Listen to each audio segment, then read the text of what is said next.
Бәріне сәлем, бұл желаяқ. Мы так увлеклись разговором с этим гостем, что забыли его представить. Сегодня в гостях Ердос Байымбетов, он же Ердос Олли. Трейл-раннер, ультрамарафонец, победитель Тенгри 100 километров и создатель челленджа «С дома до пика». Короче, я в метро ехал, знаете, какая идея пришла в голову? Аренда скоростных карбоновых кроссовок на соревнования. Классная идея. Кстати, вот скоро вот в Астане же забег будет, да. И я что-то вот парюсь, что у меня нет нормальных карбоновой обуви. То есть топовая карбоновая обувь, Соломона нам не завезли. И у меня была идея, может, у кого-нибудь попросить, типа, найти свой размер. Как многие у меня нормально там. Какой размер? 43 или, US 10,5. 43, вот. Да? Там 43,5, 44. Мен түріне арсам бір 45 ойлайтын мен бар ғой. US 10,5. Иногда вот 44, 2,3. Там, короче, вот всегда по-разному. Прыгает. Да. Смотри, вообще у тебя же амбассадор со Соломоном? Да. У тебя есть какой-то контракт, эксклюзив, то, что ты, допустим, должен в такой-то одежде, в такой-то беговых кроссовках? Да, я вот на соревнованиях не должен выступать в экипировке, там Nike, Asics, там, или в других. Vimai. Да, на фотографиях. Vimai тем более, да. И есть, как обязуюсь надевать только Соломон. Вот. И в трейле, если там практически нет проблем, то Соломон вообще топовая. На асфальте может быть чуть тяжело, потому что есть хорошая асфальтная обувь, просто нам пока еще не завозят. Вот был завоз недавно, там как раз хорошие кроссовки были, но вот топовых карбоновых пока еще нет. Вот это вот бесплатно тебя одевают, но как бы денежный гонорар есть, нет? Как бы он есть, как бы его нет. По идее, вот в прошлом году был. Вот за год денежный небольшой гонорар, то, что на соревнованиях выступал, вот мне скинули, написали вот за твои соревнования, типа такого. А если ты призовые берешь? Нет, только в конце года. На примере только в прошлом году так было и все. Понял. Ханша? Да, там немного.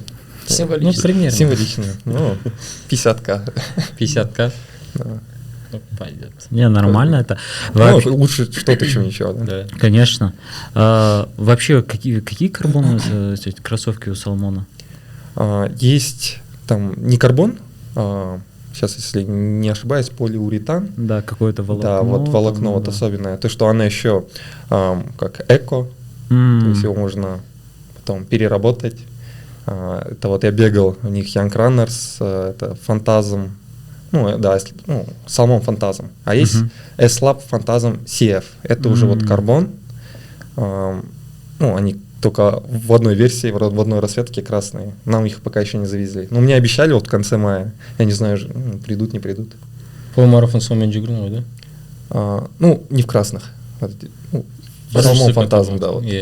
Да. Они тоже неплохие, мне прям понравились. И вот буквально 2 недели назад перед Тенгри их завезли. Там уже несколько расцветок. Там киімдер тегін аласың, да? Нет. За бонус, либо как бы тут есть 2 варианта у меня.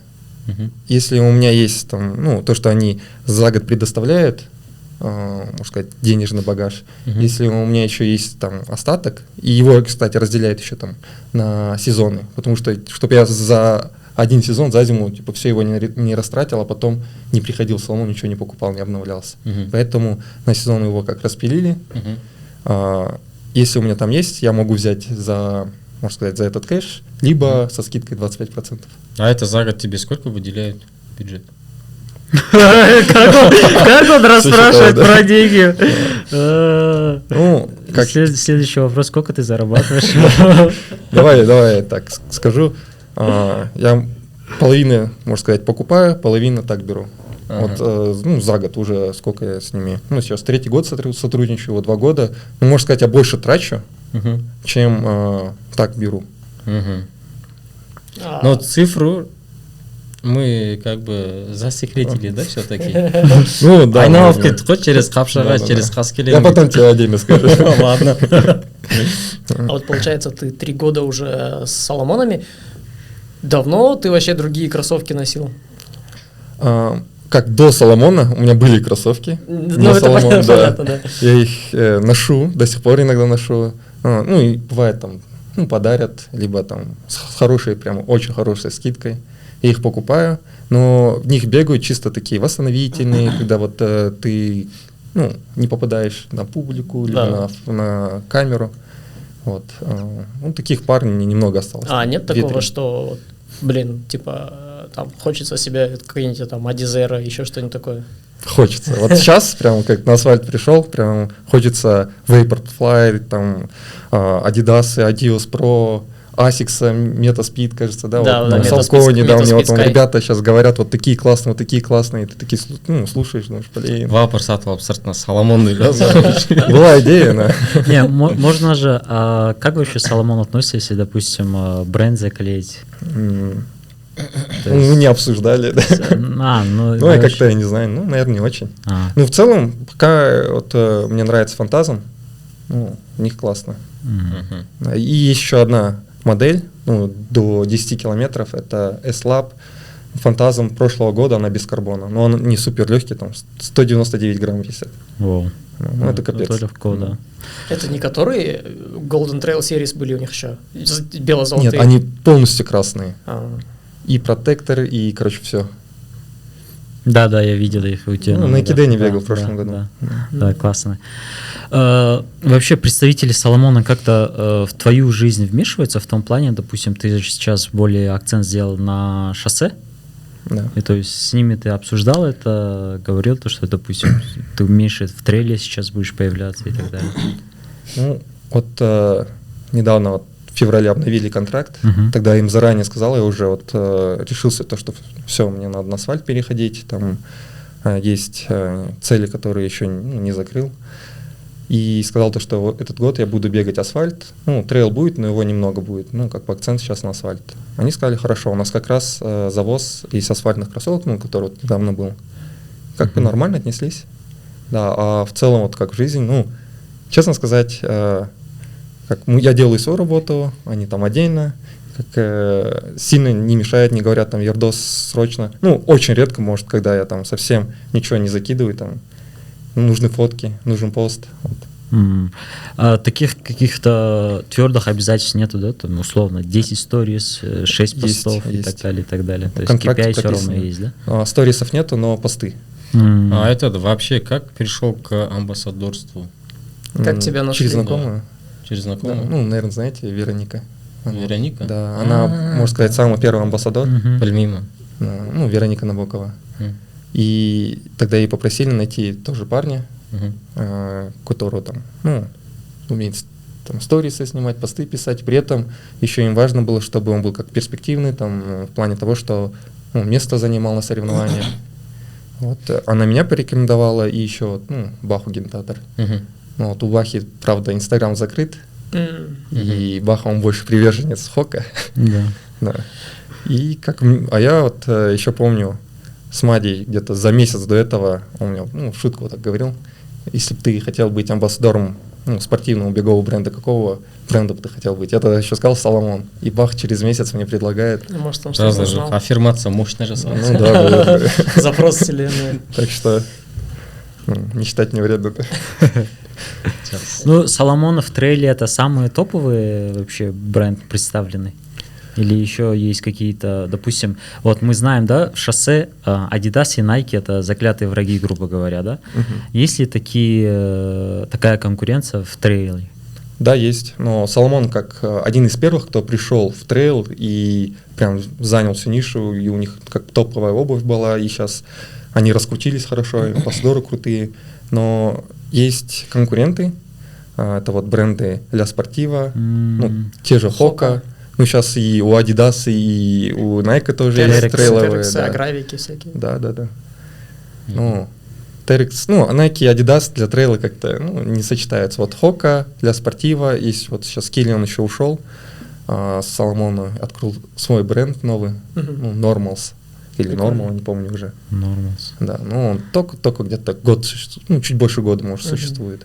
Киллиан Жорне. Прикольно.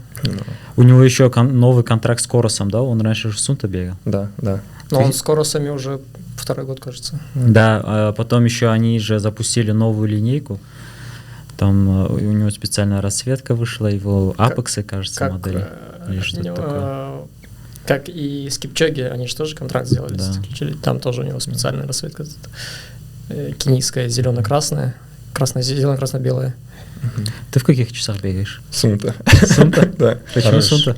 Ну, наверное, раньше, вот 2-3 года назад, когда Соломон хорошо был распиарен, и в то же время Сунта. Если заметили, вот даже в Каппадокии, там у них раньше 2 спонсора топовых были, это Соломон и Сунта, и даже вот на жилетках Соломон Сунта. Мгм. То есть они всегда вместе шли. И вот, мне магазин, кстати, Соломон тоже, можно сказать, помог взять эти часы Сунта с хорошей скидкой. Вот, но у друга увидел эти Коросы год назад и сравнил. Вертикс, который Да. Они прям, классно, больше функций. значительно. Там Гармины не смотрел, не Нет, пробовал. Гармины, как я знаю то, что у них вот приложение, оно топ-1. Да. Но пока, не знаю, если я буду менять часы, я, скорее всего, на Коросы, потому что я уже их пощупал, посмотрел. Если Коросы, может, вдруг не подойдут, то уже Гармину, но уже не Сунта. Охота что-то новое. Да, есть такое, я тебя поддержу. Буквально неделю назад у нас с Адилем разговор был насчет часов. Да. Какие у тебя модели были? У меня был Coros Apex, и я их поносил буквально месяц, и потом, чисто случайно выиграл от Алматы марафона вот эти Да, я помню. 945-е, да. И на тот момент я подумал, я Coros носил около месяца, там у них приложение было очень сильно урезано по функционалу, много чего не было. Я думаю, ладно, сейчас я Coros скину, похожу пока в гарминах, а сейчас я смотрю, Coros уже приложение так очень сильно апгрейднули, и там столько всяких фишек добавили, и в часы много всего впихали. Вопрос русификации появилась? Да, кажется. Да. Вот когда мне Баха показывал, Мгм. тогда чисто все на английском там. Вот этого я не знаю, потому что у меня изначально все на английском стоит, я даже не знаю, есть ли русский язык. Ну, недавно я обзор смотрел Пейсов, это самая бюджетная модель, там $200 стоит она. Там, кажется, уже русский язык появился. Я тоже заинтересовался корсами на самом деле, потому что я бегаю сейчас Сунта 5, они тяжелые, они весят 69 грамм. Мы еще тяжелее. Сколько они у тебя весят? Я не знаю, но на вид посмотри. Они вообще массивные, да. Они, короче, в руках кирпич, вот реально. И коросы, я смотрю, Пейс, они стоят $200, условно 90 тысяч тенге, и весят 29 грамм. Нифига. Это сколько весит? 69, кажется. 69-67. Почти в 3 раза. Да, почти в 3 раза весят. У меня у супруги есть Гармина 245. Я попробовал их взять на тренировку. Там 5 кнопок. Я вообще не разобрался в них. Тебе неудобно? Они мне У не... тебя же тоже 5 кнопок, нет? Ну, тут 5 кнопок, но тут разобраться легче, потому что очень мало функций на самом деле. Да. То есть, а там, то есть, ты зажал одну кнопку, что-то вышло, вторую кнопку зажал, еще меню У меня здесь открывается, вообще 3 открывается, кнопки. нереально, да. Глубина кетеверс. Да. А в Коросах вообще две кнопки, да? Но, по сути, там одна кнопка, которая нажимается вот так и крутится, Да, и все. и ролик Точно, вот этот, точно. который крутится. В этом Но плане. в топовой модели есть еще дополнительная одна кнопка, получается там 3, а во всех остальных чисто одна с крутилкой. Ну, еще из плюсов Короса, то что, по сравнению с Гармином, они более бюджетнее вроде как. Да, Когда значит, я смотрел, значительно да, цена различается. Ну, И функции классные. Особенно мне нравится на стадионе, там можно Там- задать дорожку. Там очень И не классно, париться. очень ровная такая Да, получается да. карта. Есть Прям желание шикарно. стать амбассадором Корос в Казахстане? Ну, конечно, есть. Но дистрибьютора Подожди, нет в так. Казахстане. Дистрибьютора нет в Казахстане. Да, пока еще. Ну, будет, Есть да, в получится. России дистрибьютор, Мгм. Официально. только так, да. Ну, мы им писали, кстати. Забегая Не, вперед. правильно, так и Я надо. я им написал, еще не ответили ребята. Не Нужно знаю, прям почему. долбить. Да, надо Ну, еще стучаться. будь готов ты. Поэтому, если что, скоро мы будем вот так сидеть. Вот так. Да, классно. если они не ответят, мы сами завезем, кажется, курс. Да, ну, тут голодных на Корос, кажется, хватит, да. Да, они хорошо разрекламировали себя. Да. Ну, если самый быстрый человек в мире на марафонах бегает, И в трейле. и И в в трейле. трейле, да. Блин, я только об этом понял, что самый быстрый в шоссе и в трейле у них в Коросах Да. бегают. А он еще бегает, Киллиан Журнал? Да, бегает, но он сейчас очень редко выступает. Мгм. В прошлом году он, сейчас, если не ошибаюсь, нет, ультру с Митяевым бегал. Да. Там он первым прибежал, Митяева оставил.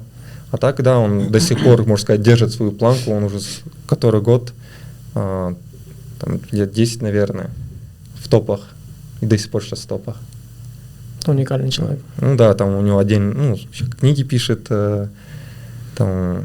Бождегор живет в гору. Да, Патрелло да. вообще Он сам топ-3 альпинист кімдер? изначально. Да. Он родился в горах. Да. Патрелло топ-3 кімдер? Жарнет? Ну, топ-3, ну там как тоже по дистанции, разные дистанции. Есть Мгм. ультрамарафон более короткий, вот, например, кто бегает Golden Trail Series, там до 42 километра. Ну, для меня топ-3 это вот, ну, кто мне больше нравится, это первые... Жарнет? Да, Киллиан, Мгм. потом мне нравится Митяев, ну, потому что он там, наверное, более ближе, и он таких топов добился. Еще ноги огромные такие. Да, Гигантские да, просто. квадры. Ну, мне еще нравится Реми Бонет, да, он как амбассадор Соломона, и для меня, как он один из сейчас из топовых амбассадоров, то, что, ну, интересные видео кидает, там, в прошлом году он Golden Series выиграл, А, да, да. Мгм. круто. Тағы бір бегун бар еді ғой, который в том году неде жүгірді ғой? UTMB. Кімнің артынан келді? Блин, да, он... За Жарнетом. Да. Он взрослый, я забыл его имя, честно. Он не еще вспомню. недавно Десаблис жүгірді еще, да? Марафон де Саблис, возможно, да. Мгм. Да.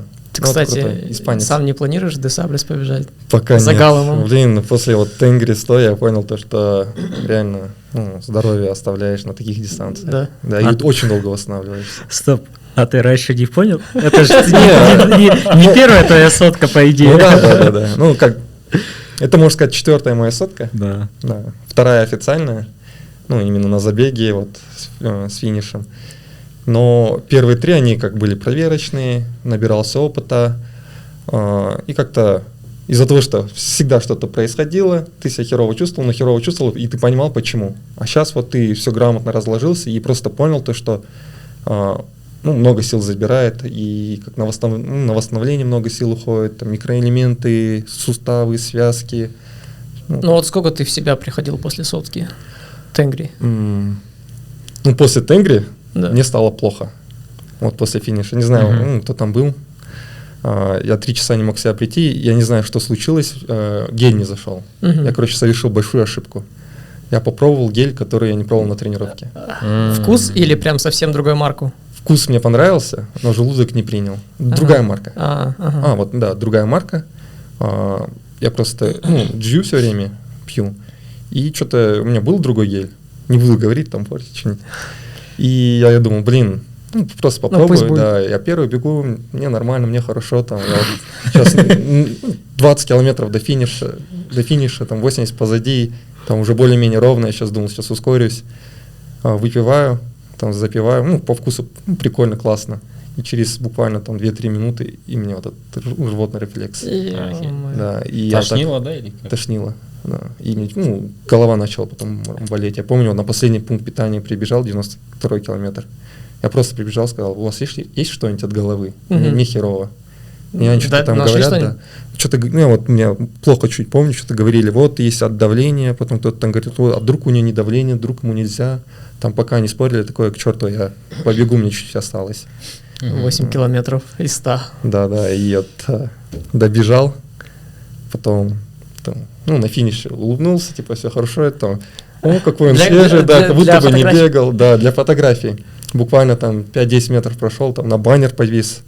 Я помню, кто-то выкладывал фотку, как ты вот так. Да, это ее подруга Юля. И потом, зашел в шатер, что-то, И плохо штормит. было, да, и штормит, да.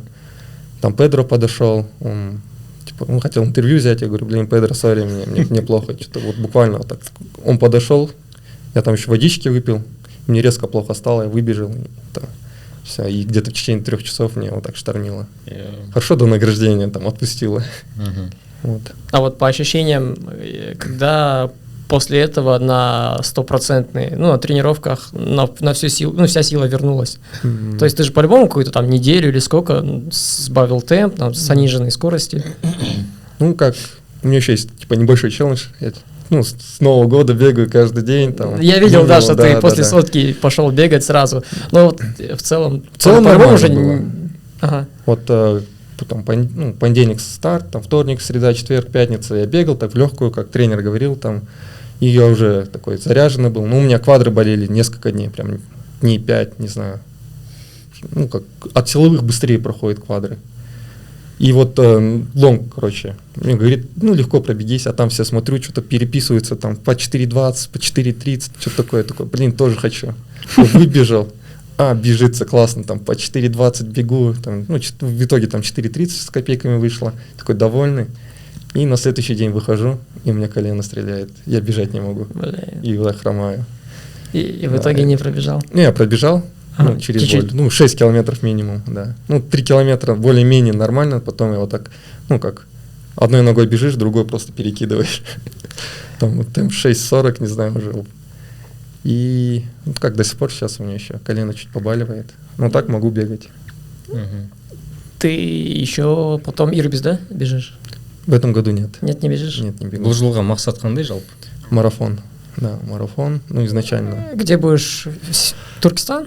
Либо Туркестан, либо Астана, еще не решил тоже. Екеуі де точно оңып осень. тұрған жоқ қой тоже. Да. Ну, трасса жақсы, бірақ погодный условия айтып отқан бұл лотерея, ветер, не ветер, анау. Ну, как повезет. Yeah. Ну, если не получится, там, можно и в следующем году. Қанша уақытқа не қылып жаттым дедім сен алдында? Ну, пришел, когда к Леше говорил, хочу из 2.45. Мгм. Вот сейчас Да, пару это времени легко. прошло. А у тебя же Мне кажется, легко. два- Не знаем. Ты же 2.51, Да, 52? 2.51. Ну, на арене. Там. Ну, там, да, арена плоская, но, Мгм. мне кажется... Ну, мой предикт, хочешь, я тебе сразу скажу, сколько какой? ты пробежишь? Ну, я думаю, 2.37, вот так ты пробежишь. Я тоже 2.38 думаю. Ну, мне, да, сказали, ну, Леша сказал, сейчас из 2.40 будем готовиться. Ну, почему из 2.45? Кто знает? Никто не знает. Не знаю, Не. почему. Ну, это же как у Алматы марафона. Типа полумарафон, чтобы элиту попасть, это элита, час 20, час да. 20 и... А марафон 2.45. И просто хочется, чтобы, Я Никто знаю, не элиту. мешался на Ты старте. хочешь в элиту попасть? ну, как официально. Ага. Такого. Ты хочешь, чтобы Желяяки мы тебя засветили в сторисах? Честно сказать. Не-не, это чисто для себя. Все ради Да. этого было. Ты просто скажи, мы будем снимать. Не-не-не. Ну, раз такая пьянка пошла про Тенгри 100, Мгм. что, ну, вообще, как тебе? Ну, Это первый раз Первый старт, да. первая сотка в Казахстане официальная, грубо Да. говоря. И, во-первых, как тебе трасса? Ну, трасса более-менее знакомая, да? Мгм.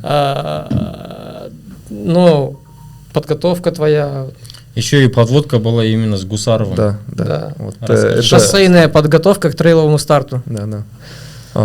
Ну, подготовка. Вообще какая, неге да. Гусаровқа келдің деп. Не, вот как я пришел. Түбінен басташы әңгімені тыңдайын сен. Да. Я пришел, у меня цель была, в этом году хочу пробежать марафон. А как такая цель появилась? Это после, ну, точнее, в Каппадокии. Мгм. Если ты помнишь, вот Да. Асем что-то говорила, она такая, Ирдос, у тебя же нет официального марафона из 3? Я такой, На, Блин, нету, да. перо под ребро. да, и меня все вот с того момента, ну, с октября месяца прошлого года. Не мог с спать. октября. Да, ну, в голове такое, блин, реально, у меня официально сейчас там в 2018 году 3.54, что ли, либо Каркара, который там, ну, вот, Да. не знаю, он не сертифицирован, кажется. И я думаю, блин, надо. Как раз у меня еще что-то по времени получалось вот в горах тренить. И, получается, в феврале написал, хочу марафон пробежать. Ну, перед этим еще, типа, в Казахстане сотка первый раз в жизни проходит, ну, типа, я обязан пробежать. И говорю еще сотку. Леша сразу такой, блин. типа, Лицо да, тренера, когда ты... Да. Ну, он же был, да. Я его готовил там на 10-21, он говорит, я беру 75, да. Типа такого. Ну, он сказал так, хорошо подготовимся, пробежишь, как бы, ну, так, чтобы сильно в долг не уйти. Мгм. Чтобы можно было после сотки сразу к марафону готовиться. И вот точнее, он запланировал сборы в Бустери, там хорошо подготовиться, набрать здоровье. Блин, там шикарно было. Месяц был ты там, да? 3 недели? 23 дня, я считал, да. Ну, там подготовка была прям сильная. Реально, там кроме как бегать, Ничего. есть и спать, ну, Нечего делать. да, нечего делать. Ну, я там немного еще удаленно работал, там неделю, кажется, Мгм. 2 недели ты в отпуске был, да. И вот то, что там натренировал, это сыграло, наверное, колоссальную роль на Тенгри. Правда, когда приехал, я вот заболел, я думал, блин, надо же, вот столько вложил, простыл и вот, можно сказать, лечился до Тенгри. А, когда это до Экидан бежали, да? Да, после Экидена прям сильно, ну, простыл. Я не знаю, какой-то город в городе был. Сильно отмечали вирус. походу после кидана? Не-не-не, там вообще нормально, как бы строго подготовка у меня была, чтобы форму не потерять. И получается, даже перед стартом я не верил в себя, думал, блин, типа, я еле как, ну, всю форму, наверное, потерял. Ну, пробегу как пробегу. Вот. По трассе, блин, с утра было классно, то есть прохладно. Да, вообще идеально. В 5:04 стартовали? В 5 утра, В 5. да. Я думал, будет темно, как фонарик надел перед стартом, смотрю, уже что-то светает, раз резко убрал. Ты сразу решил оторваться, да? Нет, был план тоже. И придерживался. Ну, не совсем. Был какой план? Ну, мой личный план. Там, держаться фаворит. Фаворит для меня был Педро и Ниас. Ну, остальных особо не знал. Вот. Ну, также там были вот Алтай, тот, кто бэкярд выиграл, тоже со счетов не сбрасывал. Там, ну, сильных ребят хватало. Асет был вот со Астаны. И, ну, как для себя решил чисто вот Педро держаться, хотя бы первый круг, ну, первые 50 километров. Вот стартанули, бежали, потом что-то он сделал. Кинул, да? Не, ну, он сделал остановочку такую небольшую, да, техостановку. И что-то вот мы с Ниазом начали бежать. И Леша тоже говорил, типа, первые 50 вообще мягко-мягко пробеги, а вторые там уже ускорься. Постарайся сделать так, чтобы вторая половина получилась быстрее. Хотя это нереально, потому что рельеф второй половины, он намного сложнее. Там, включая еще жару. И мы с Ниазом бежим, можно сказать, первые, там, ну, Асет, он, короче, не так побежал, он, по идее, вперед убежал, да, что-то там заплутал. Ну, вот, с Ниазом где-то километров, не знаю, 10-15, может, пробежали, там, он тоже, как у него настрой был такой средний, то, что, говорит, в последний момент все-таки решился побежать, мне говорит, давай, там, советы давал, ну, как тоже, как тренер в SRG, такие тоже хорошие советы дал. Ну и как, можно сказать, тренер SRG, плюс еще мы вместе амбассадоры Соломона, да. Как друг друга поддерживаем. И, короче, я вот, где на ровную спустился, вот Асета сразу, можно сказать, догнал. И вот в легкую, так, не спеша, пробежал первую половину, переоделся и выбежал.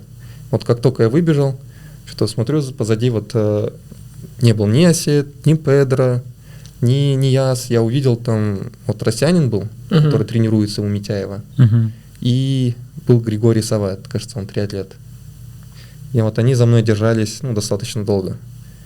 Правда, в итоге вот Григорий Сава почему-то его дисквалифицировали, а вот парнишка, кажется, Фархат его зовут, вот он мне не давал расслабиться, да. Я вот прибегаю на пункт питания, хочу нормально, там и уже видишь да, его, да? Они подбегают, нет, надо валить. И типа убегаешь. И вот так всю дистанцию, можно сказать. Особенно вот последние 20 километров. Блин, это... Но в итоге разрыв между тобой и Ниас второй был почти час, да, кажется, времени там? Нет, третий же, да? Ниас третий был, У нас был совсем небольшой разрыв, можно сказать, ну, для ультры. Вот с этим Фархатом на каждом пункте питания, потом посмотрел где-то 3-4 минуты. Вот после последнего я просто вот бежал изо всех сил. Как бы, мне было бы обидно, если бы он догнал, у меня было предчувствие, вдруг он копит силы на последних там километрах. Рывок. Да, потому что он бежит и бежит. Типа. Я вроде бы тоже бегу и бегу нормально так, а он так же не отстает. Я вот дал в тапку, и в конце у нас разрыв получился 7 минут. Вот, 7 минут. Значит, я не то помню. А с Ниазом у нас разрыв 21 минута, кажется. Вот первая тройка, она вот, можно сказать, близко прибежала. Четвертый уже прибежал через 1,5 часа после Ниаза. Значит, с четвертым, наверное, путал. Да. И вот. Средний темп какой получился? 5:42. Да. В каком пульсовой зоне ты бежал примерно? Где-то вторая, может, третью заходил. Ну, как после 50 километров сердце все равно встает, уже пульс особо не поднимается. Он так держится. Сколько гелей выпил? Блин, много. Гелей, наверное. Сейчас я взял с собой где-то 24. У меня осталось 5, где-то 19-18. Да. Ты, грубо говоря, каждые 5 километров у тебя было питание, да? Да, каждый сейчас полчаса. И каждый час 3 солевые таблетки. Помимо этого, в случае, если вот чувствую судороги, у меня 3 шота гуарана. Не гуарана, это магнезия был. Да. И это реально помогало. И пункты питания еще, да? Ну, пункты питания там, Что на пунктах Сыр. питания было вообще? помню, сыр, орешки, Апельсины. бананы, апельсины были, шоколадки, Суп конфетки. что-нибудь Супа не было, но были соленые огурцы. было? Да. Классно. Вот. Но я это не стал пробовать. Из-за того, что ты прибегаешь на пункт питания, хочешь расслабиться, что-нибудь покушать, а за тобой погоня, и ты как-то, ладно, убегаю дальше. А вообще что-то бы стоило улучшить, допустим, по питанию? Наверное, да. Не хватало горячего. Вот Да, как. суп. На половине, да, когда 50 пробежал, Да. условно. Хотя бы один пункт с горячим. Потому что вот горячее Суп. питание, обычный суп, даже обычный роллтон там, или бич-пакет, вот этот бульон, он, не знаю, так заряжает. Восстанавливает, да. Мгм. И не хватает, не знаю, на финиш питания, потому что я прибежал, обычно, не знаю, дают какое-нибудь горячее или предлагают. мгм. Ну, конечно, там можно было купить, ну и мне было не до этого, М. но было бы тоже прикольно какое-нибудь питание. Да. Я помню, в 2018 году на Ирбисе давали, там, после финиша. Мгм. Это было реально классно, то что ты быстро закрываешь вот это углеводное окно, как В восстанавливаешься. себя быстрее приходишь. Да. Вообще в трейле это шведский стол. Я вот первый раз в том году в Каппадокии бежал, на пункты питания забегаешь, там 3-4 палатки стоит, просто все, что хочешь, там люди останавливались, просто садились и кушали. Не болды уже, да? А?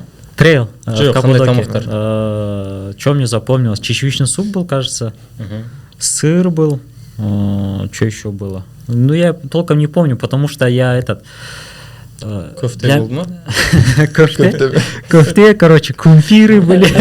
Ну, был этот мерсимек. Я не знаю, на Да, первой да, половине был или нет. Ну, я не знаю, я не заметил этого, то есть это же для меня первый старт был, я такой на подъеме был 38 километров, это первая моя длинная дистанция была на самом деле. Я не знал вообще, как ее бежать, потому что у меня в дальнейшем 30 то есть октября был Туркестан полумарафон, где я должен был личник делать. И все равно я целился в Туркестан и, кажется, не довыложился, то есть на Каппадокии. Но, в принципе, неплохо, то есть я бежалось легко, во-первых. Во-вторых, сама локация Каппадокии, вот Да, эти ты все не замечаешь, да? деревушки. Не, ну все равно как бы пробегаешь их, но все равно успеваешь что-то видеть. Вот эта древность, с которой ты сталкиваешься, прикольно, то есть местные жители, вот эта атмосфера, все орут, кричат. Но я там обидался винограда. То есть я забегал, давал свою бутылку, они мне бутылку заполняли, второй рукой я пил из другой открытой бутылки, короче, забегал за виноградом, 2 грозди, 2 руки, короче, и убегал. И просто по кайфу просто убегал, потому что, да, со мной еще парень из России бежал, то есть мы там всю дорогу, там 30 километров, кажется, бежали, просто разговаривали, угорали. Там еще без пунктов питания местные жители выходили, Да. а в Каппадокии, кажется, там вино делают, кажется, потому что у многих людей Возможно. винограды есть, и то есть местные жители сами угощали виноградом. То есть в этом плане прикольно было. Мне яблоком угостили. Кажется, яблоком, не помню. Да, яблоко. Ты сколько бежал там? 118 или какая дистанция? 119. 119. Вот как заявили, столько же и получилось. Ну, набор, правда, чуть больше. И, кстати, вот, ну, ты не помнишь свой PI? Ты говоришь так, мог повыложиться, но ты очень быстро тогда пробежал. 3 часа, кажется, у меня было. А вот не проверял Витра там? Нет, кстати, я не заходил. Я Я вообще не потом знал, что проверил. такое Только щас Витра и так вспомнил. далее. Но PI — это очки, да, Очки, которые даются? да. Это сейчас Point Index, что ли, Да. не помню. Ну, я, кажется, в 20-ку зашел, что-то такое. Но потом я посмотрел по результатам, по протоколу. В принципе, если бы я притопил бы там, я бы там в 10-ку залетел бы. По кайфу в 20-ке, да, получится? Просто базар. Там трасса легкая просто. Ну, Подъем жоқ па? ну нет, подъемы есть. Ну как легкая? Ну можно там, ну по 4 раздать можно вообще легко. То есть бежать. То есть подъем, что? Подъем забрался, значит еще и спуск будет, где ты можешь отыграться. То есть поэтому еще мне же еще интересно было же это само, я что по асфальту бегаю, а там по земле бежишь, по песку бежишь и так далее. То есть локации меняются, это все интереснее. Ты бежишь, не знаешь, что впереди будет, в ожидании бежишь, там что будет дальше.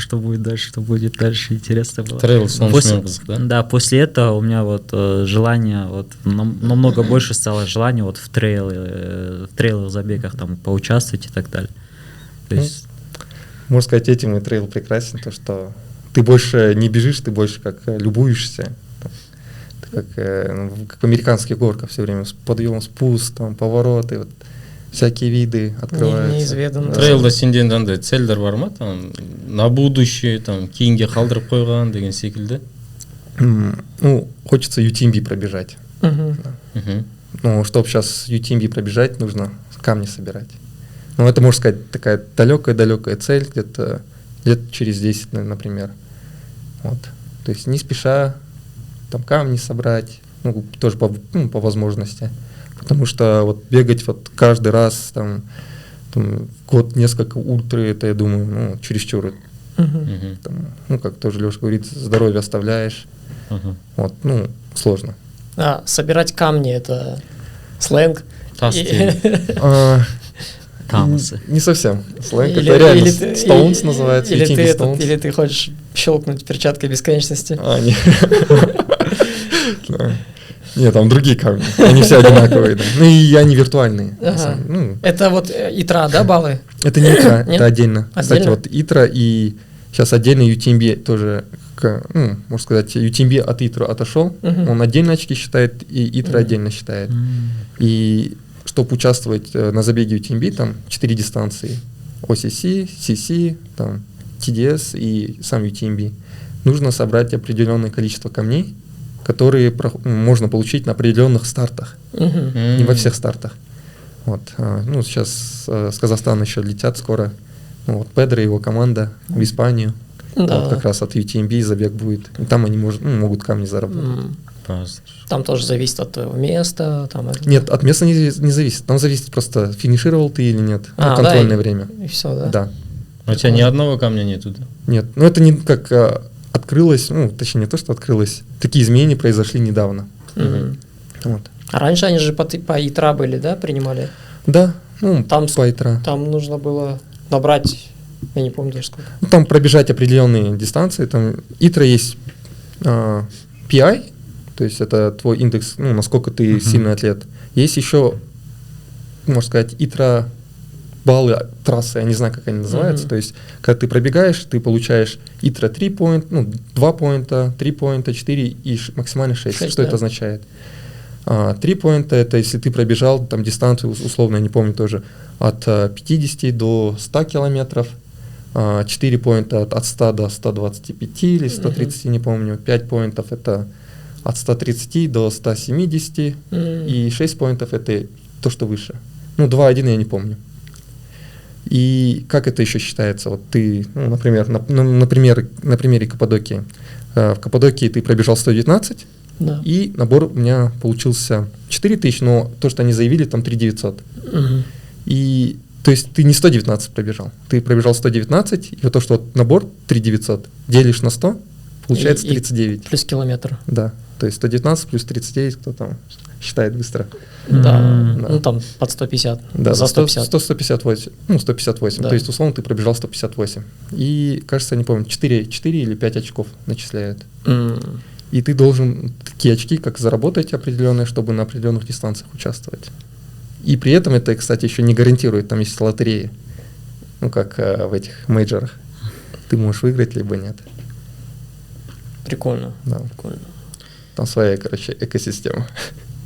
Получается, старт мечты какой? UTMB, наверное. Мгм. Да, UTMB. Почему именно этот? Ну, это как мейджоры, наверное. Если мейджоры, там их 6, Да. UTMB, ну, для меня, как я считаю, как один, типа главный. Его, он достаточно старый, ну, есть более старее. Кажется, этот в Америке. Точно не помню. Как же, блин, что-то с роком связано, с головы вылетело. Ну, в общем, как UTMB, он Мгм. хочется увидеть этот раз, посмотреть. Австралияға қайта оралғың келмейді ма? Әлгі километр толық жүгірген жоқсың ғой, соны бүйтіп гештальт ретінде жапқың келіп ондай жоқ па? Австралия ма? Иә. Ну, Қанша жүгіру керек едің ол жақта негізі? 50 миль, 60 километров. Ага. На самом деле пробежал меньше. 50. Почему? Потому что это 19-й год, была аномальная жара в Австралии, и было аномально жарко, и как бы отменили, и всех участников перенесли на 50 километров. И вот. То есть я соревновался со всеми, даже кто бежал там 100 миль, 100 километров, ну там были такие дистанции. 50 миль, их всех отправили на 50 километров. Қайта оралғың келмейді ма? Ну, если меня отправят в Австралию, в командировку, да, если так удачно попадет, ну я же так попал туда. Да. То есть меня отправили в командировку, посмотрел там ближайшие даты, вот этот забег проходил. Так не да, да. Ну, это был как, мне, можно сказать, повезло, что это один из самых красивейших стартов ну, именно в Западной Австралии.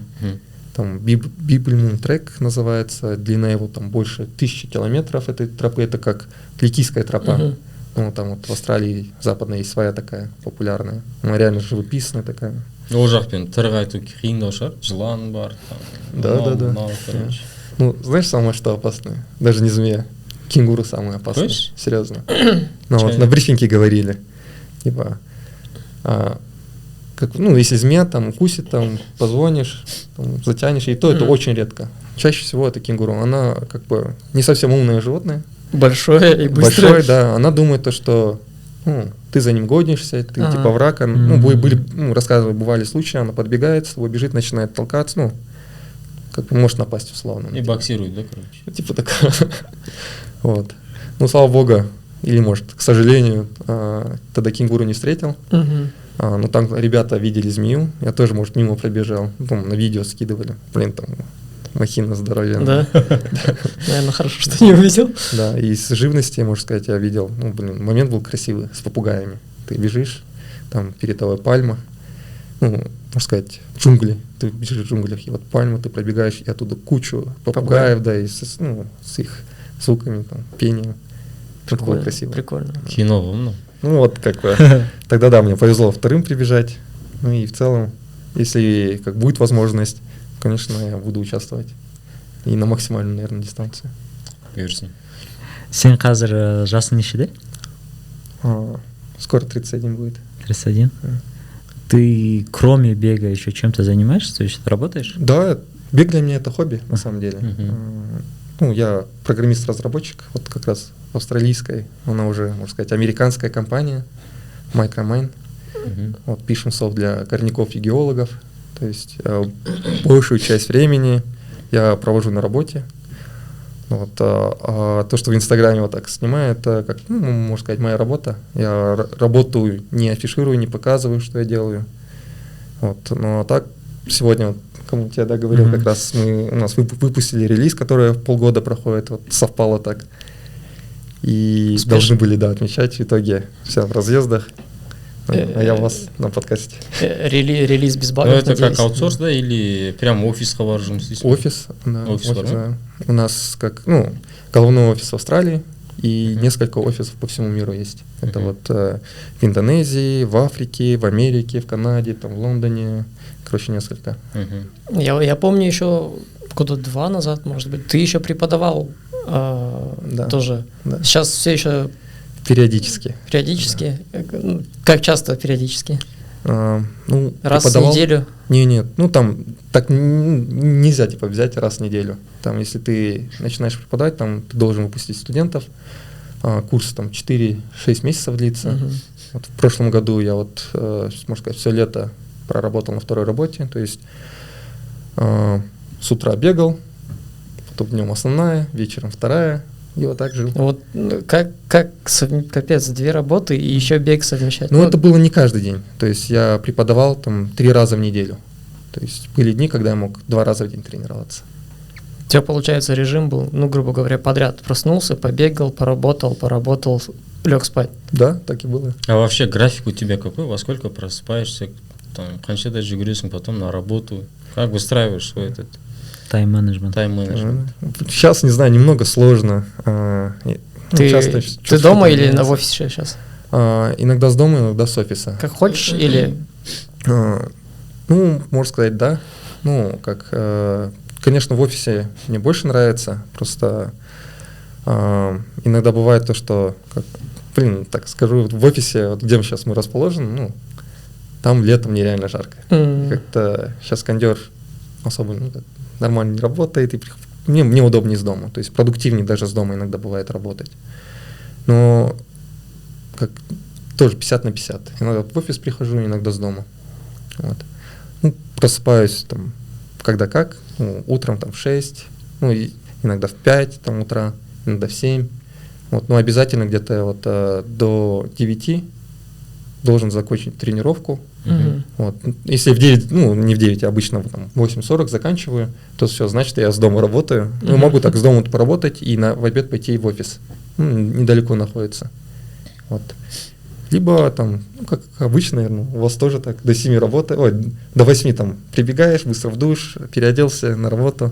И потом уже к 10 примерно уже отбой, да? 10 в 11, да. Иногда там бывают дни, ну, уснуть не можешь, либо там загуляешь. Там. Типа такого, да. Да, пожить тоже надо. Все может там случиться. Ты следишь жестко за там режимом сна, за питанием? Стараюсь следить. То есть, ну, бывают дни, ну, в плане питания бывают дни чуть мило, бывает сна тоже я могу себе там разрешить, чуть посидеть, отдохнуть там после работы, там, ну, что-то интересное посмотреть, либо почитать, там, чуть позже ложусь.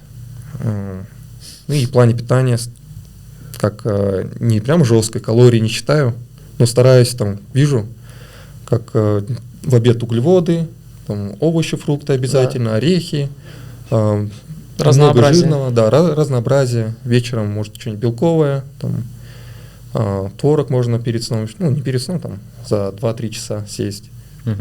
Ну, как, не знаю, стараюсь следить. Потому что если не следишь, это в долгосрочной перспективе все равно аукается на тренировках. Да, было тяжелее. Такое, да, тяжелее ты бежишь, блин, зря я съел этот гамбургер там. А вообще бег единственное хобби ма или басқа да қызығушылығың бар ма бұл өнерде? Ну, горы, наверное. Горы? Да. Нет, ты раньше скейтбордистом был. Ну, да, ну, скейтбордистом еще в универе был. Наверное, Ну, никто еще не застал. Ну, то, Ну, не что в у тебя универе, в аккаунт школе. связан с Ердос Олли. Олли. Да. Это еще аккаунт, не знаю, ну, да, можно сказать, со скейтбордом связано. Ну, это школьные года. Там прыгал Олли, Шовит, Клип, там активно. Потом вот в сноуборд ушел, там тоже есть Олли. Как-то. Ну вот, там сноуборд есть. Да, сноуборд, но этот сезон я не катал. Боялся травмироваться, да и времени особо не получалось найти. Ну и не хватает вот опять окружения, все зависит от окружения. Если окружение не катается, ну как бы этим не занимается, ты тоже не занимаешься. Ну, часто в горы ходишь. Да. С сестренкой тоже. Заставляет. Заставляешь? Ну как, под предлогом, типа, если пойдешь, я тебе потом накормлю, там, посуду куплю. Это работает, да. То есть ты ее мотивируешь? Да. Вот она не хочет сначала. Я говорю, если пойдешь, я тебе что-нибудь куплю. А потом, когда ты выходишь, и она видит вот эти красоты, она и такая, вау, классно, мне нравится. Ну, конечно, под конец потом говорит, блин, Ердос, я устала. Типа. Никогда с тобой больше не пойду. Да, типа такого. Ну, потом через пару дней, ну, снова хочет, но опять-таки нужно как-то мотивировать, вот заставлять. как, допустим, вот у многих есть братишки и сестренки, как им смотивировать их на вот такой вот здоровый образ жизни, ну, в кавычках? Ну, предложить им взамен что-то, что им нравится. Ну, моей сестренке, например, это... Рабочий вариант. Да, фастфуд какой-нибудь. Можно что-то другое предложить, что им нравится. Типа, если ты сделаешь то, что я люблю, я сделаю то, что ты любишь. Типа, ну, да, с братишкой или сестренкой пойти, не знаю, на компы, условно. Вот. Они попробуют, это может им понравиться. Может, не с первого раза, но потихоньку привыкнут. Или хотя бы будут знать то, что ну, такое могут делать. Такое есть вариант. Да, такое есть. Сколько ей лет? 15. Марафонға қатысып еді, там, Kids, там... Да, я помню, она где-то бежала. Да, вот она на Young Runners бежала. Забег от Нурбанка, кажется, был, музыкальный. Да, в парке? Да. Вот она там 2 место взяла. И я прям замотивировалась. Сен сияқты трейл жүгірем демей ма? Жоқ, мы разные. Но у него прям еще было, как заняла 2 место, у него прям мотивация, все, хочу побеждать, типа такого. И вот Young Runners, это был ее, как можно сказать, последний детский забег, и она теперь с категории детей ушла, там уже со взрослыми, все, со взрослыми я не буду бегать, не хочу. Это уже неинтересно. уже тяжело мотивировать на бег. Но ты не стал замечать такого, что, условно, она сама тебя теперь зовет или еще что-нибудь? Ну, вот эта мотивация пропала. Раньше она звала меня. Вот она вот перед Young Runners мне говорила: блин, Ердос, давай пойдем побегаем. Мне надо тренироваться, надо готовиться там. Такой: окей, ладно, пошли, типа. И такой: о, круто. Вот как пробежала, то что как-то нужно другие способы искать мотивации сейчас. Как бы вроде бы она и бегала, но ее больше мотивировало место, то, что она могла соревноваться, конкурировать. А сейчас видит то, что со взрослыми будет конкурировать, и есть какой-то страх, то, что там будет в конце. Сложно. Да, как-то надо, об этом еще подумать что-нибудь. Еще что-нибудь придумаешь, да? Да, что-нибудь придумаем, чемпионку вырешу еще. Молодец. Посмотрим. Главное, чтобы нравилось. Если нет, то нет. Қазір бірақ жұмысым бар, Пока да.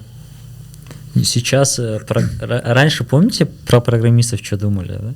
Что они дома сидят. Да, ребята с засаленными там волосами, Да, так сидят. Безеу, да, и интроверты и так далее, но сейчас, қазіргі, беговое окружение қарасақ, программистов, людей, которые на удаленке работают, очень много, да? То Да. есть я и в трейле знаю очень много людей, которые основной вид деятельности — это программирование. Программирование Или либо с IT, IT. да, с IT связано. да, барлығы сондай. Это, наверное, связано с тем, что у нас сидячий рабочий образ жизни. И хочется развеяться. Да, и как-то нужно думать о здоровье. А этот сен ауэсті бітірдің ғой, ол жақта Иә. қандай мамандық бітірдің, ол жақта IT жоқ еді ғой.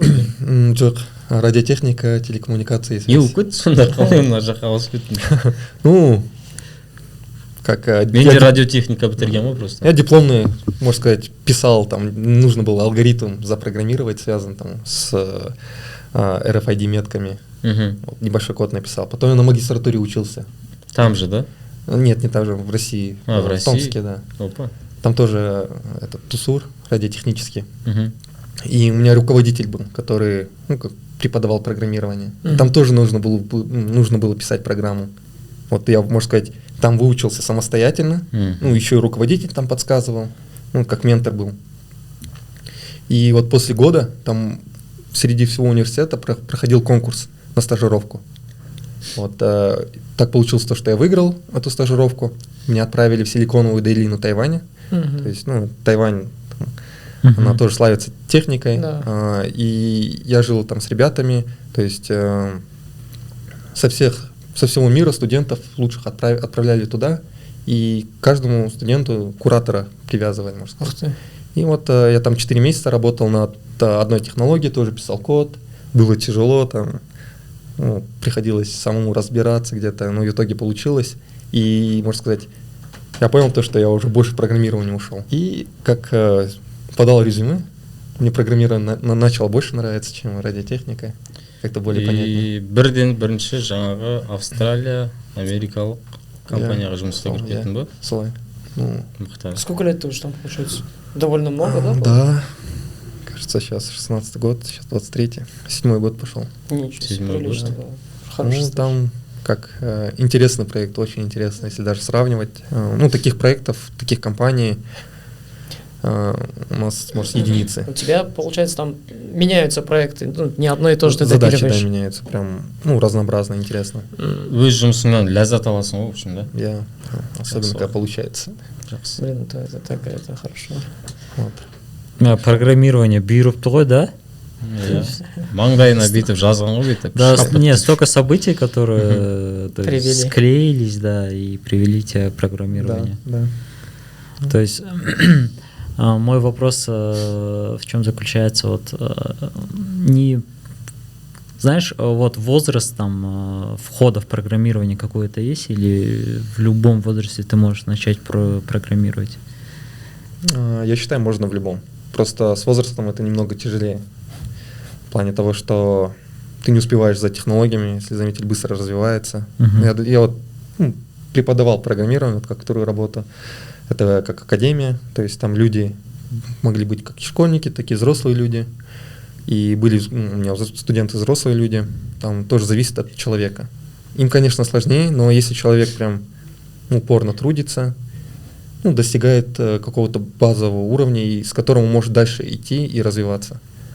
Но да, более молодому поколению легче. и они как-то сами уже более заинтересованы вот в всяких гаджетах, приложениях, и им это более интереснее. Наверное, так. То есть главное желание, понимание немного, какой цели ты хочешь достигнуть. Ну, как в беге тоже. Да. Ты вот хоть видишь цель и к ней идешь.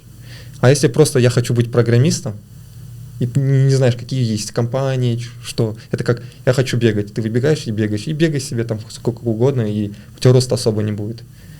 Вот. То есть нужно цель какую-то поставить. Философский кетті мына жер базар. А вообще, вы задумывались над тем, почему многие люди выбирают бег? Самый простой способ, не знаю, ну, как в плане купил кросс и беги себе. Не контактный. Многие не любят, там кто-то контактировать, или в командный. Да. Ты сам за себя в ответе. Мне кажется, просто в любой спорт, везде же есть разминка, и везде бегают обязательно. И первое, что людям приходит, когда говорят спорт, что бы ты ни делал, тебе нужно перед этим пробежаться. Ну, типа, разогреться, размяться. Мне кажется, это тоже сильно так влияет. Ну, кстати, да, хорошая точка на то, что... Просто жүгіру әркімге әртүрлі жағады да. Говорят же, что типа легкая атлетика королева спорта. Нет, я не помню. Или бег, что-то, короче, Нет, там. вообще, в принципе, легкая атлетика считается, да, королевой спорта в разряде там Олимпийских игр. Да. Ну, по моему мнению, просто, знаете, когда ты бегаешь, да, ну вот, условно, начинаешь бегать, там, месяц-два побегал, и потом ты же уже понимаешь, что тупо бегать, зачем вообще, в принципе, кайфа не получаешь, и то есть ты уже ставишь какие-то цели перед собой, да, и потом уже можно наглядно увидеть, как ты эти цели достигаешь, то есть краткосрочной перспективы, условно, да, то есть там за 3 месяца, 6 или год и так далее. Мне кажется, вот в этом-то и вот, знаете, дофамин ты получаешь после того, как достигаешь чего-то, и вот, и, наверное, докажешь самому себе то, что все реально по факту, да, в жизни. Потому что в работе, допустим, может быть разные факторы. То есть у тебя есть там какая-то иерархия, выше тебя есть люди, которые решают, грубо говоря, твою карьеру, да, тебя повышать, зарплату повышать ли тебе, там, продвигать по карьерной лестнице и так далее. А ты тут бегаешь, то есть если ты любитель, там, у тебя цель, там, половинка, не знаю, из 2 часов, да, условно, месяц побегал, ты уже 2 часа сделал, там, ставишь 1:40, 1:40 сделал, то есть это самый, наверное, доступный вид доказать себе то, что ты чего-то можешь вообще в этой жизни. То есть, по сути, просто я сейчас про свой пример говорю, потому что я вот так цели ставил, проецировал только в беге, допустим, то есть я вообще, по работе я много чем вообще занимался, много проектов начинал. И потом до меня дошло, Анвар, ты же в беге что-то можешь, а если попробовать это на другие сферы, там, на работу и так далее. Потом на работе попробовал и такой, нихера себе. Оказывается, работает. Я вот этот инсайт в Стамбуле понял. На 18 километре. То, что надо было тренинг, да? Не то, что это... Достигать цели. Да. Понял то, что, допустим, мен 1 сағат 30 минуттан жүгіруге дайындалдым ғой. Я ради этого прям реально готовился. Объемы были, там, интервалки и так далее. То есть четкий планмен жүрдім да. В оконцове я пробежал. И помнишь, сен сұрадың ғой, когда в квартире, қанша деп ойлайсың? Я сказал... если повезет, 1:25, а так из... 28 дедіңіз. Да. Если повезет, мы ойлаймын, если повезет, если нормально будет, 1:25, а так 1:28, 1:27. Но в глубине души чуть-чуть понимал, то, что 1:30-дан шықсам, это нормально деп. Мен финишқа жеттім, я понимаю то, что мен қаншалықты дайындалғаным, соның жемісі осы, то есть осыдан артық да болмайды, кемі де болмайды, то есть қаншалықты еңбек еттім, сол еңбектің жемісі осы. Финишқа жетем, соның бәрін ойланып отырмын ғой. И в жизни так же, өміріңде, мысалы, қандай да бір мақсат қоятын болсаң, соған қаншалықты еңбек етесің, тек қана тупо андай еңбек ете бермей, тупо пахать ете бермей, іздену керек, қарау керек, там, жан-жақты, сондай кезде ғана, там, сен қолыңнан келген нәрсенің барлығын жасасаң, жаңа старттың алдында да там старттан кейін де айтамын ғой мен менен әрекет Аллахтан берекет деген секілді. То есть барлығын жасаймын, қолымнан келгеннің бәрін, а там уже результат от Бога, короче. И соның бәрін түсінді ана жақта, и басқа мышлениемен қайттым ғой қазір. Ну да, сколько ты вкладываешься, грубо говоря, столько и получаешь. И бег — это вот самый офигенный вид, который барлығы медитация дейді ғой, это реально. Инсайт получаешь, кажется, там даже 6 километр там изранға шықсаң да там просто кетіп баратсың, опа, жазып алу керек. Не, инсайды ты получаешь, когда ты легко бежишь, либо восстановительно, а когда ты там наличник бежишь, там уже не до инсайдов, мне кажется. О чем ты бегаешь? О чем ты думаешь, когда вот бегаешь? Да. Смотри, что. Ну, допустим, смотри, вот ближайший старт 100 километров. Ты 1 на 1, грубо говоря. Я дополню во время забега, да, или? Да, во время забега. Можно я дополню вопрос? Ең бірінші Мадидан естігем осы, типа ультрамарафон жүгіретін болсаң, после некоторого километра там ты начинаешь общаться с Богом, дейді да? Сенде сондай момент болды ма, сол 100 килограмм, ой, 100 килограмм деген қалай екен? 100 километров. Ну, общаться, наверное, не совсем. Ну, вот эти 100 километров на Тенгри, они отличались от прошлых 100 километров, потому что там реально была гонка, был план, и как будто бы вот это 100 километров для меня прошли как 10 километров. То есть, легко, да? Не то, что легко, то есть каждые 10 километров у тебя там, не знаю, отсекаешь и думаешь, блин, надо держаться этого плана, этот темп такой. Ну, у тебя в голове был план гонки все время. Да, план гонки. Все время. Да. Вот, то есть в голове, да, у меня вот было вот, я знал рельеф, знал, где добавить, где сбавить. Ну, вот тоже вот еще раз спасибо Леше, вот то, что у меня правильно, вот, из-за чего мне первый раз не было судорог на 100 километров. То есть подъемы плавно проходить и спуски. То есть на спусках все думают, блин, надо там догнать, нагнать, типа время, сэкономить, вперед уйти. А наоборот, нужно ноги поберечь, спокойно спуститься, а на ровно уже как бы это твой конек в основном.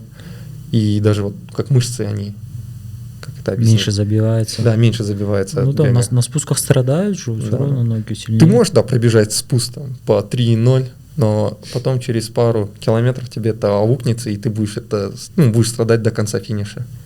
Вот, и в голове у меня в основном был план все время. То есть, как еще, вот советую ультра бежать, ты бежишь не 100 километров, а бежишь от пункта до пункта. И от пункта до пункта у тебя есть своя гонка. Ты пробегаешь, ты знаешь вот от этого до этого, сколько километров, сколько набора, пробегаешь, такой, все, типа, мой этот старт закончился, начинается новый старт до следующего пункта. Так морально легче, да? Так морально легче. Там, осталось там 8 километров условно до следующего. Ты бежишь там, 4 побежал, еще 4 фигня там. И ты, когда бежишь, все время еще как сравниваешь. Вот на последних километрах это особенно. Вот я пробежал условно там 50 километров, там, половина есть, осталось еще половина. Типа, несложно. Пробегаешь там, сколько, я не помню, мне оставалось 42, такой, марафон, я же марафон бегал, да. Я смогу, там, полумарафон остается, полумарафон, там, я пробегаю, за 2 часа, я думаю, смогу, типа. И как-то ты бежишь, и каждый километр у тебя, ты о чем-то задумываешься, и вот эти мысли, они немного даже помогают тебе расслабиться, как, время, можно сказать, скоротать на этой дистанции. И ты как-то бежишь. Я часто на время смотрел на километры и с чем-то каждый километр ассоциировал. Вот хотя трасса, особенно второй половины, во-первых, там жара, там крутые горки и бесконечная степь.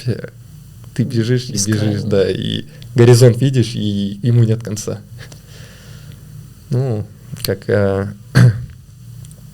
Наверное, последние километры ты уже представляешь, как ты на финише, там, отдыхаешь, не знаю, это вот в плане говорить с Богом или нет, ты говоришь сам с собой, общаешься с самим собой. О чем общался? Типа, ты красавчик, Ердос. Тренер твой тоже красавчик. Капец, тебя грамотно подготовил. Это все-таки результат есть. И ты как-то себя настраиваешь, там, думаешь, блин, теперь как дальше будет, какой следующий старт, интересно, сколько я буду восстанавливаться. И ты бежишь, и куча мыслей таких. Ну, блин, наверное, надо было там останавливаться и записывать. Ну, это интересно. Вот особенно последняя, ну, вторая половина, вот тогда начинается вот в голове общение с самим собой. Первая половина, не знаю, она как-то прошла, как будто бы я, ну, разминку сделал. Типа такого, не заметил. Ну, и там, наверное, людей много было. Как-то, ну, полегче было бежать с ними. Вот. А тебе как лучше вообще бегать с кем-то или одному? В целом или ультры? Вообще в целом. В целом с кем-то. С кем-то, да? Да, но иногда хочется одному побегать, там, вот как, можно говорить, медитация, там, инсайты всякие в голове, да, приходят во время бега. То есть тоже 50 на 50. С кем-то бегаешь, если вы замечали, капец, там, километр пролетает, там, общаешься, там, да. Когда один, иногда долго бывает, но иногда, когда, особенно после тяжелого, там, рабочего дня, либо, там, неделя тяжелая была, ты выбегаешь, разгрузиться. Ну, нужно, да. Выходишь такой убитый, блин, бегать не хочу. А потом прибегаешь такой, блин, вот же кайф. Хорошо, что побегал. Да. Тоже, да, было, наверное. Мне кажется, вот это вот ощущение «хорошо, что побегал» всегда возникает только тогда, когда самая нежеланная тренировка перед выходом именно. Наверное. Когда ты не хочешь. Чем сильнее ты не хочешь выходить, тем сильнее ты потом рад, что вышел. Да, вот. Да, я еще такое заметил. Вот бывает же такое, оделся там на тренировку, да, и вдруг что-то надо сделать дома, либо надо что-то еще там кому-то ответить, кому-то написать. Чем дольше вот этот отрезок от того, как ты оделся и что-то делаешь, тем больше у тебя появляется нежелание выходить на тренировку. Вот это я заметил. Ты пытаешься себя обмануть. Да. Ну, так, потому что, да, надо сразу одеться, быстро кроссовки завязал и все, убежал. Да, не думая. Зимой сондай болды ғой, кейін аласың, бір сағат отырасың. Да, зимой это, да, потому что заставлять эта зима была холодной, кажется. Очень холодная. Да. Өте мороз болды ғой. Я всю зиму, короче, бегал в зале просто.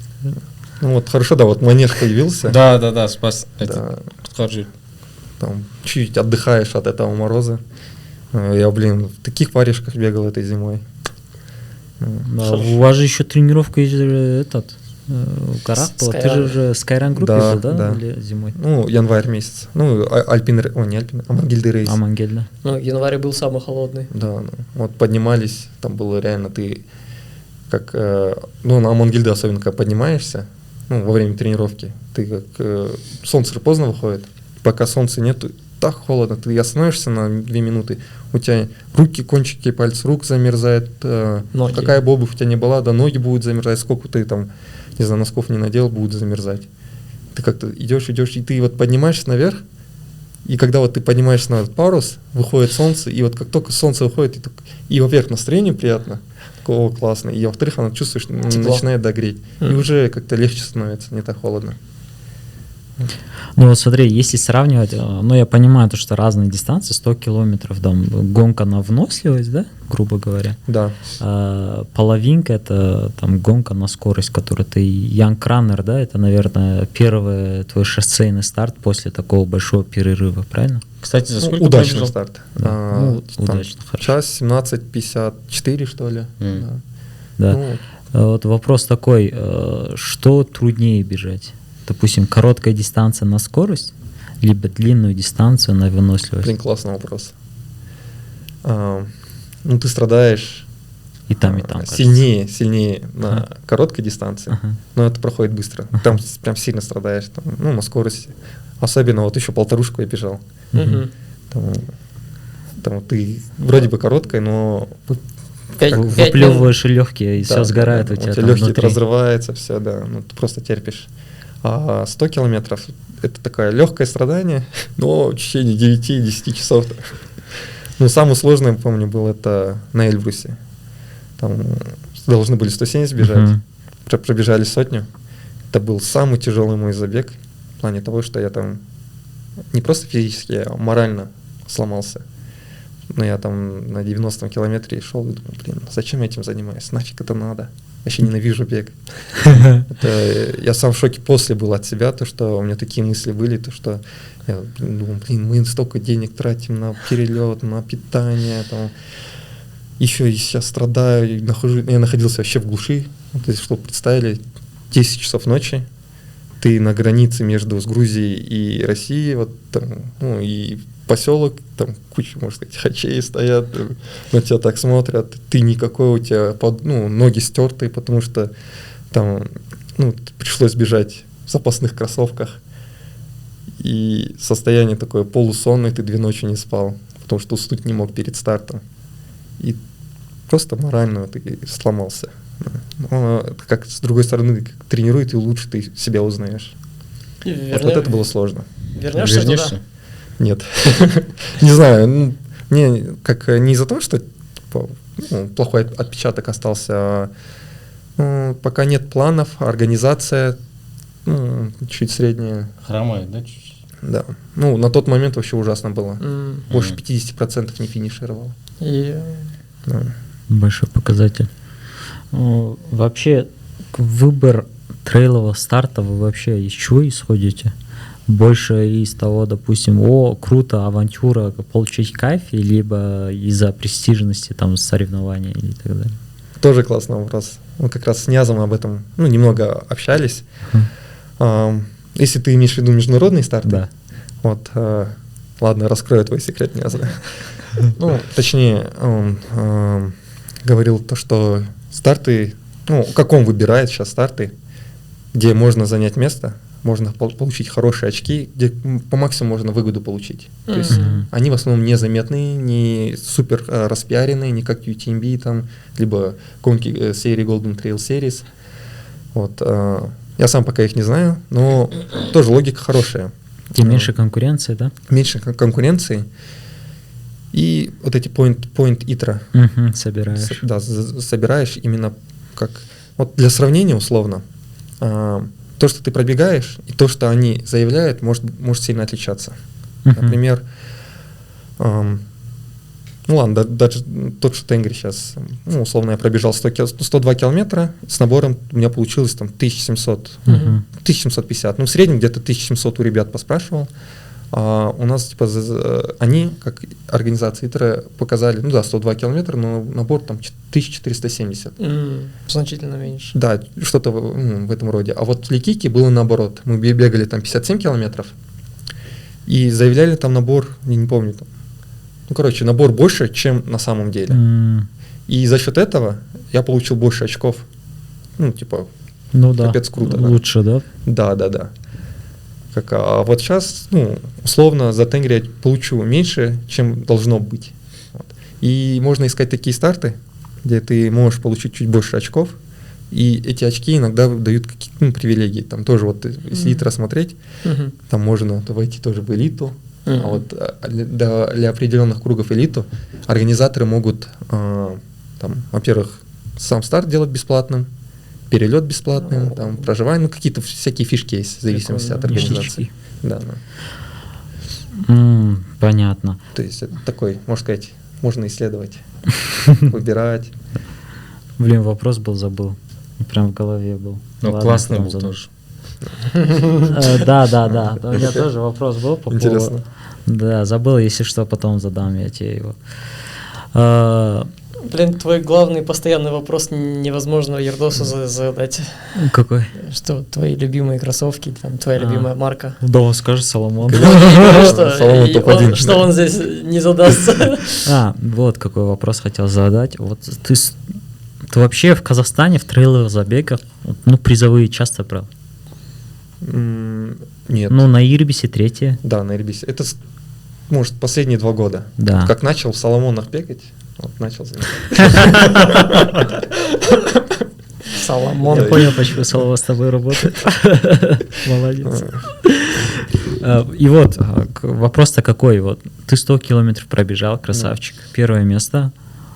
Что было в наградах? Что тебе дали? Призы. Для экстремальной атлетики в этот раз призы классные. Так, я вспомню. То, что вот категории, вы знаете, категории и абсолют они одинаково награждают. Да? Я не знал. Не знали? Нет. В плане того, что если абсолют, там, первые 3 человека, условно, я в абсолюте и в категории первый же.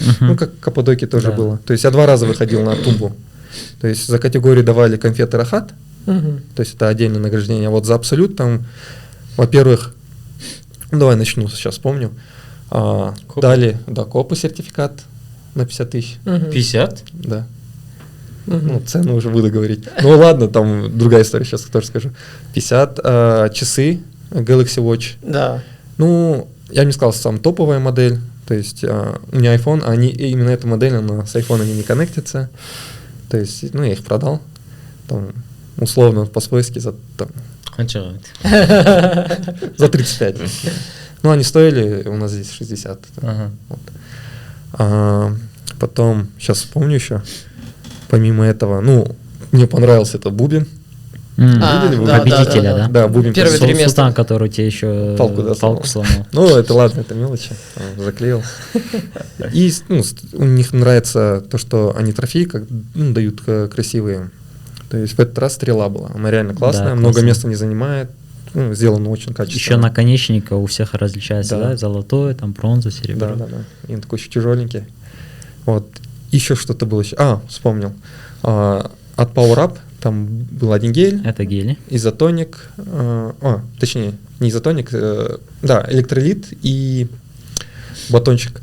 И еще от экстремальной атлетики, вот Ауниджи, это бутылочка Мгм. и баф Ауниджи. М. Вот. Ну вот баф, как я недавно, можно сказать, ну относительно недавно купил точно такой же баф. И вот у меня дома лежит он. Не знаю, что с ним сделать. Ну и вроде бы из таких подарков, да, все. Да, я к чему это вообще, да? Да, я понял. Что движет вообще трейл-раннера бежать? То есть ты бежишь за еду, знаешь, грубо говоря, и за грамоту. Да. Вообще трейл-раннеры это как бег для души. Мгм. То есть ты не бежишь ради призовых. Я так даже скажу. Когда я вот в Австралии бегал, во-первых, там не было стартовой арки. Мы приехали на дорогу на автобусе, встали вот так, вот здесь старт будет. Ничего, все вот реально. Палкой такое. линии начертили. Да. Все такие заряжены, такие. Это еще старт был самый офигенный, один из самых офигенных, ну, западный в целом. И все, старт. Я прибежал вторым. Ну, как вы думаете, что мне подарили? Трофей в виде Баф. свинки. Да, Ничего. футболка Всё. еще. И даже футболки нет. Футболку я купил. А ты купил Я ее? это купил. Мне только трофей подарили. Офигеть. Да, там свинка была. А вообще этот слот сколько стоит?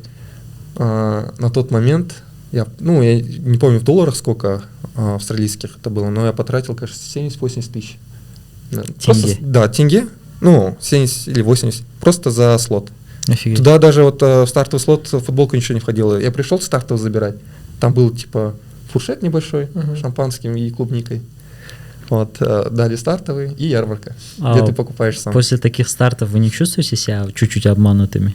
Или нормально? Нормально. Знаешь, я вот как бы удовольствие получил от самого забега. А, Ну и пункты питания, там тоже они были богатые. Там все виды фруктов были, мармеладки, чипсы, там куча всего. Там я как бы вытащил свои деньги. Да. Көп аран 50 мың дейсің ба? әлі таң Не, қалғансыз ба? просто таң қалғанда не ғой, естідім мен, Естай бар ғой, Да. оған любой кроссовки Вот, бар да, алсаң да. болады деп, мен соны логиканы түсіне алмай жатырмын да, ты Ну. как бы самый главный старт пробежал, но 50 мың теңге берген қалай еді соны Ну то түсінбей это жатырмын да. хорошо, чем обычно бывает ничего. Вот как на примере. Ну и да, у Естай, видишь, он в конкурсе участвовал. Конкурс? Это да, он не за место взял эти кроссовки. Он кроссовки взял за... Там же они копу выставляли конкурс. Кто пробежит там от одного пункта до другого пункта быстрее всех, получит сертификат на кроссовки. Все, кешірім сұраймын, көрермендер, құрметті, мен қателесіп. Вышла ошибка. Можно было, как бы. Я знал этот отрезок. Ага. Там еще заметил, Осет, он ускорился. Я не знаю, с этим связано или нет, но он в какой-то момент прям ушел вперед. Можно Я было бы... забрал, да? Ну, нет, не забрал. Нет. Естай забрал же. А. А это было как? Я думал, на каждой дистанции, типа. Нет. Одни кроссовки на 3 дистанции. Мгм. Да. Естай И- соған дайындалған сияқты. Не, он тоже не знал. Ну, вроде как. Я думал об этом, может, пофиг на эти 100 километров. Типа, именно на этом отрезке выложусь, а там дальше пешком дойду. Да. И потом именно слышал то, что на 200 с чем-то там кроссовки забрал. Да, Альфа-Флай. Альфа-флаг, да? Есть такое. 198 тысяч стоит, он, кажется. Ну да. Хороший улов. Еще и место занял. Сол ойлағың ғой сен сондай примерно бір алып. Да не, я как не из-за места. Мгм. Больше как... Это больше идеология. Да, идеология. Мгм. Как то, что первый раз в Казахстане у меня было желание первое место занять. Да. Хотя я не ожидал, но... Сохранишься в историю, впишешь свое имя в историю, Да. реально. Его, кстати, в Бубин вписывает. Да, в да, да, экстремальной да, атлетике. кстати, да. В Тенгри же всё. такая же функция. Знаешь, еще же ты же автор челленджа с дома до пика. Да. Это Довольно я сумасшедшего челленджа. Как-то его уже немного, можно сказать, забросил. Да, это тоже было как авантюра. Просто... Қалай вообще миыңа келді ғой бүйтіп жатып жүреді. Да. С дома до А я готовился к Тенгри 70, Мгм. 18, да, 18, в 19 году. И как-то думал, лонг пробегу. Типа, и Лонг с дома до пика. Не, сначала бежал просто с дома Ага. и вверх там в сторону гор, думал, до Бао добегу. Ага. До Бао добежал, там километров не помню сколько получилось, там чуть больше 20, да, 26, 27. Ты подумал мало. Я так подумал, блин, что-то да, погода, было еще как, это было в марте, ближе к зиме, начало марта. АДК жақтан жүгіріп шықтың. Я до Казахстан. Мгм. Погода была пасмурная, а я там выбежал из облаков, солнечно, сразу настроение, такое, блин, неохота назад в город, а пойду дальше. И пошел там до космостанции, дошел, такой, блин, Ну вот, там вот уже- машину увидел, да, то, что кто-то стопудово есть На на Бапе, пике, да? да, на Бапе, такой, блин, дойду до Бапа. А еще не знаю, почему-то взял GoPro, начал все снимать, там, и, короче, пока вот до Бапа бежал, думаю, блин, я сейчас дома до пика бегу. Это ж как, тогда еще челленджи были популярны, помню, 100 бёрпи челлендж, там еще какие-то, Мгм. такой, блин, с дома до пика. По идее, может, кто-то говорит неправильно, из дома до пика, что-то мне так, с дома до пика. Уже прижилось. Да, и я такой, вот, тему дошел, там реально ребята были, я говорю, вот я с дома прибежал. Они такие, что, серьезно? Нет, серьезно там. Они на машине приехали. Да. И как-то и показалось несложно, относительно несложно, в плане того, что там набор высоты около 3000, чуть больше 3000, там дистанция чуть больше 30 километров. И назад, правда, надо было еще. Я думал, вот рассчитывал на них, типа, блин, там еще знакомые были ребята, там, если что, подкинете. Ана немен трубамен кеттің ба или по серпантину кәдімгі жолмен ба? Трубами. Трубамен. Да, как космос апхил, вот скоро, Мгм. который будет. Ты будешь там участвовать? Вот там, да, думаю, хочу. Все-таки трейл, как, стараюсь совмещать. Леша пока не знает, да.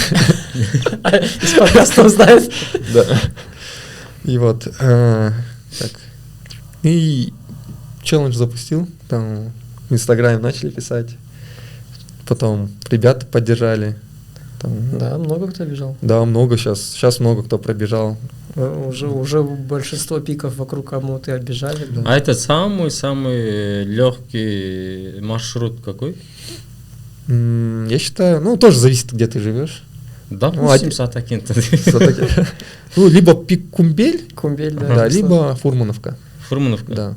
Да. И некоторые ребята, кто-то бежал до 3 братьев, это не пик, по идее. Да, это не пик. Как бы я не говорю, все, нет, это не пик. Пробежал, молодец, ты как-то...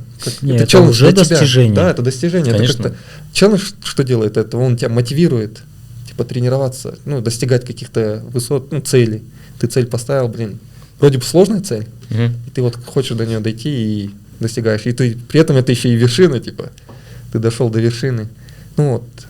Из легких еще вот бегали до гора Мохнатка, знаете, Мгм. такое? Да. Вот, можно сказать, это какой-то пик, но не особо популярный, но тоже Чуть-чуть пик. чуть-чуть пик, да. Не рекомендую бежать до Титова. Да, там, это опасный Это маршрут. убийственный маршрут какой-то. Адик, ты Каменистый. делал, да, его? Я до Титова Да. бежал. Герой. Я тогда еще первый раз на это Титово бежал и не знал, что там подход к Титово вообще просто какие-то, вот так, знаешь, как будто сверху камни рассыпали рандомно. Какие-то стоят, какие-то двигаются. Вот такой гигантский камень стоит, на него так рукой прислонишься, он начинает двигаться. Сыпуха, короче. Вообще, Да, опасный пик. Там, Страшно. помню, кто-то даже срывался. Да? Мгм. Ну, в общем, до Титова не рекомендую И, неподготовленные. кстати, там еще в плане погоды, особенно летом, Как часто повезет. бывает вот именно над Титовым пасмурная погода, и ребята вот шли, вот, как грозовые тучи там Да, собираются. да. И током Там- начинает бить. Там как будто гряда гор задерживает, что ли, воздушные потоки Ну, или что. Что-то есть такое. Вот. Ну вот последний, который бегал, это вот с дома до пика молодежный, 4000-ный. Вау. То есть, ну, Это захотелось. серьезно. Ну, Ты через БАО бежал? через БАО, да. Ты с Баха делал его? Да, с Бахой. Ну, блин, тогда это... Но блин, вы, тоже было получается, без снаряжения просто сами, да? Там же, потому что же есть ребята, которые прям с Там ледорубами ходят, есть с маршрут, кошками и так далее. с восточной и Мгм, западной да. стороны. Вот, с восточной стороны там по-любому нужна экипировка, ну, альпинистское снаряжение. А вот с восточной можно вот пешком, ну тоже небезопасно. Мгм. Опять-таки, там можно и потеряться, ты попадаешь в ущелье Кумбельсу, Да. там легко заблудиться. Ну, у нас трек все был, как мы, парни подготовленные, да. Но там пешком можно пройтись, есть пару мест, где там чуть-чуть нужно полазить, но не сильно. Вот.